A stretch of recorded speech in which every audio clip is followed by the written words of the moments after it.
Hello बच्चों, मैं L के सिन्हा ऑनलाइन क्लासेस में आप सभी का स्वागत करता हूं। तो आज हम कक्षा 10वीं के विज्ञान विषय में अध्याय 4 पढ़ने जा रहे हैं। अध्याय 4 में आज हम अध्याय 4 का दूसरा भाग पढ़ेंगे। पहला भाग में आप लोगों को मैंने बताया था कि आधुनिक आवर्त सारणी में तत्वों की खोज कैसे हुई। आज तो हम आधुनिक आवर्त सारणी पढ़ेंगे। तो आधुनिक आवर्त सारणी से पहले हमें ये जानना जरूरी है कि हमने अभी तक क्या क्या पढ़ा। इसमें हमने पढ़ा था कि न्यूलैंड का डायब्राइनर का त्रिक नियम पढ़ा था। डायब्राइनर का त्रिक नियम में कहने का मतलब है कि उन्होंने जो तत्वों को 3-3 की श्रृंखला में बनाया था, उन तत्वों की 3-3 श्रृंखलाओं में पहले और तीसरे तत्व का परमाणु द्रव्यमान जो था, ठीक है, उसका औसत मान दूसरे तत्व के औसत मान के क्या रहता था, बराबर रहता था। ये क्या था? ये न्यूलैंड का त्रिक नियम, डायब्राइनर का त्रिक नियम था। आपको रिवाइज इसलिए करा रहा हूँ ताकि आसानी हो, ठीक है। ये किसका था? डायब्राइनर का त्रिक नियम। दूसरी चीज़ हमने इसमें पढ़ा था आधुनिक आवर्त सारणी की शुरुआत से कि न्यूलैंड का अष्टक नियम पढ़ा था। अष्टक नियम का सिद्धांत मतलब स्वर में जिस तरीके से 7 स्वर होते हैं और 8वां स्वर वही आता है, उसी तरीके से ये बताया गया था कि इसके अनुसार से तत्वों को इस प्रकार से उन्होंने परमाणु द्रव्यमान के व्यवस्थित क्रम में रखा था कि पहला तत्व जो है वो 8वें तत्व के साथ गुणों में क्या रहता था, समानता प्रदर्शित करता था। इस प्रकार से उन्होंने व्यवस्थित करके रखा था। इन्हें हमने क्या कहा था? इन्हें हमने न्यूलैंड का अष्टक नियम कहा था। जैसे lithium, beryllium, boron, carbon, nitrogen, oxygen, fluorine, ठीक। तो इस तरीके से क्या थी, ये गुणों में समानता प्रदर्शित करती थी। उसी तरीके से sodium, magnesium, aluminium, silicon, phosphorus, sulphur और क्लोरीन थे।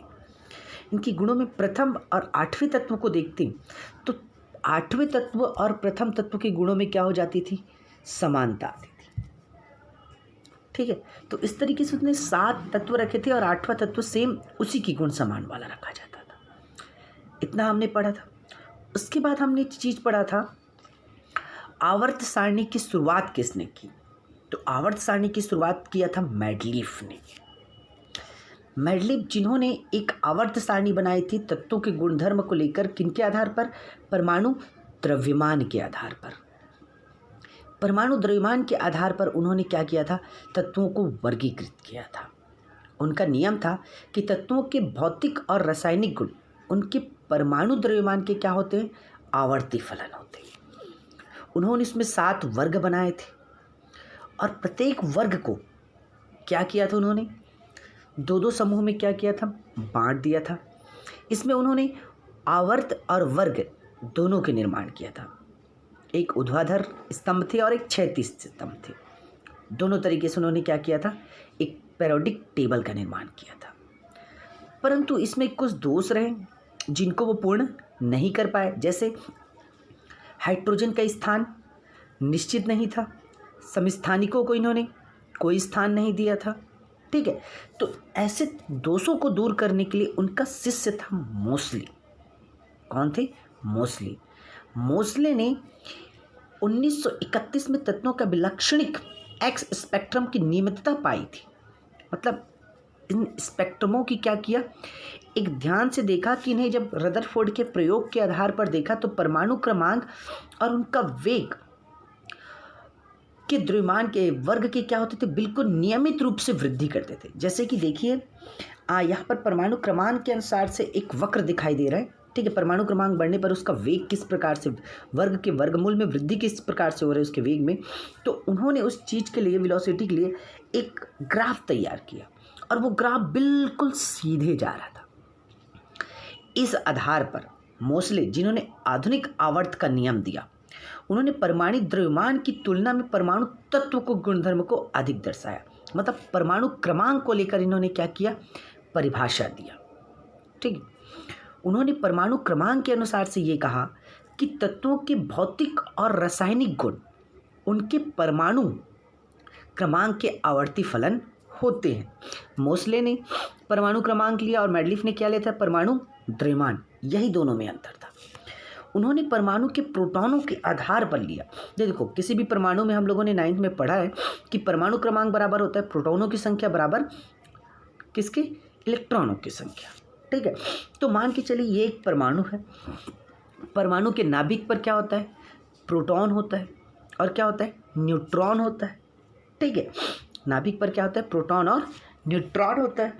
और उसके चारों ओर बोर के नियम के अनुसार उसके चारों ओर क्या पाए जाते हैं, वृत्ताकार कोश पाए जाते हैं, कक्ष पाए जाते हैं, जिसमें वृत्ताकार कक्ष में कौन गति करता है, इलेक्ट्रॉन गति करता है। तो इस तरीके से इलेक्ट्रॉन, प्रोटॉन और न्यूट्रॉन, इन 3 चीज़ों से ये मिलकर बने होते हैं। और मैं अगर परमाणु द्रव्यमान की बात करूं तो परमाणु द्रव्यमान बराबर क्या होता है, प्रोटॉनों की संख्या धन न्यूट्रॉनों की संख्या।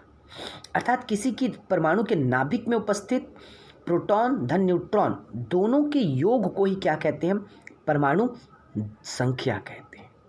ठीक है, देखिए परमाणु संख्या, तो इस तरीके से हमने किसको देखा, द्रव्यमान को देखा, जो न्यूट्रॉन और प्रोटॉन के द्रव्यमान के योग के बराबर होता है।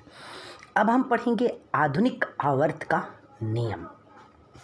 आधुनिक आवर्त जिसे मोसले ने दिया था, किसका शिष्य था, वो मेडलिफ का शिष्य था।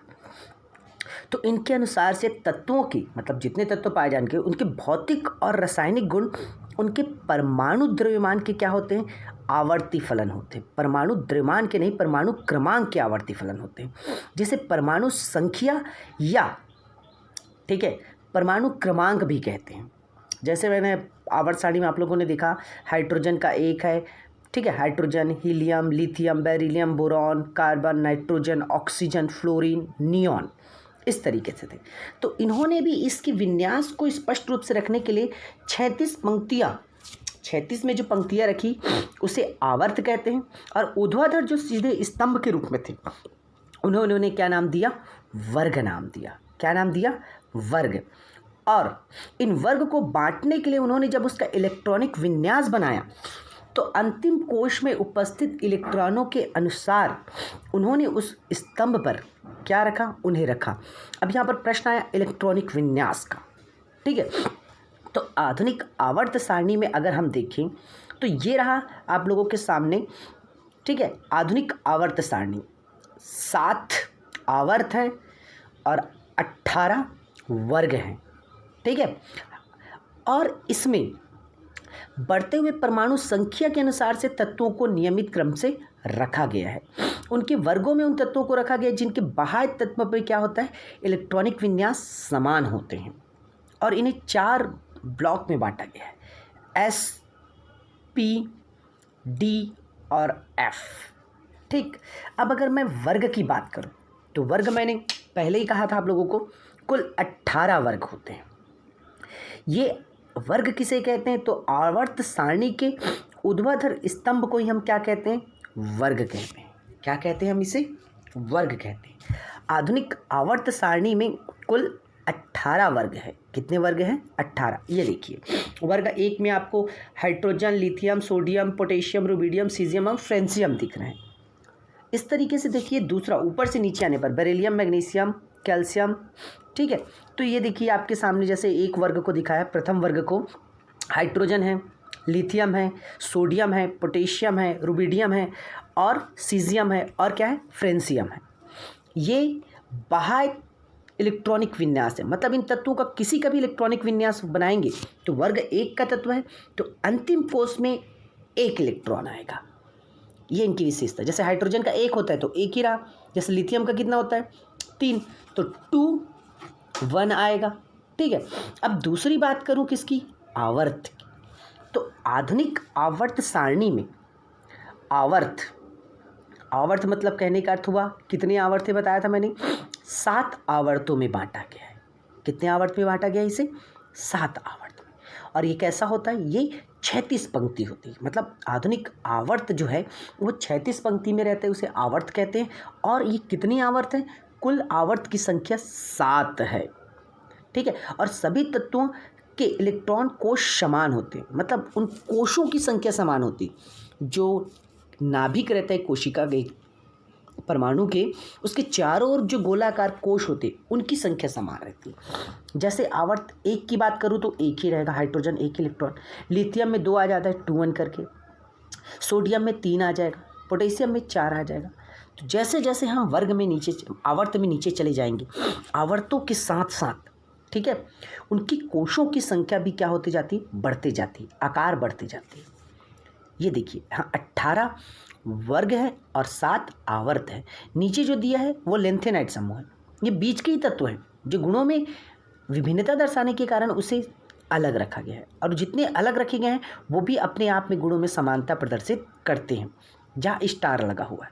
तो इस तरीके से इन्होंने मोस्ले ने आधुनिक आवर्त सारणी को स्पष्ट रूप से बांटा है।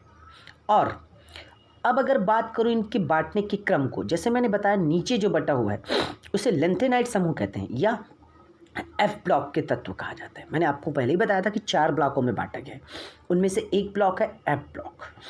ठीक है, देखिए सबसे पहले ऊपर 2 वर्ग है जो कि इसमें एस में है, बीच में जो है वो कितने में है डी ब्लॉक, और ऊपर जो है वो क्या है पी ब्लॉक, और सबसे नीचे जो है वो क्या है एफ ब्लॉक।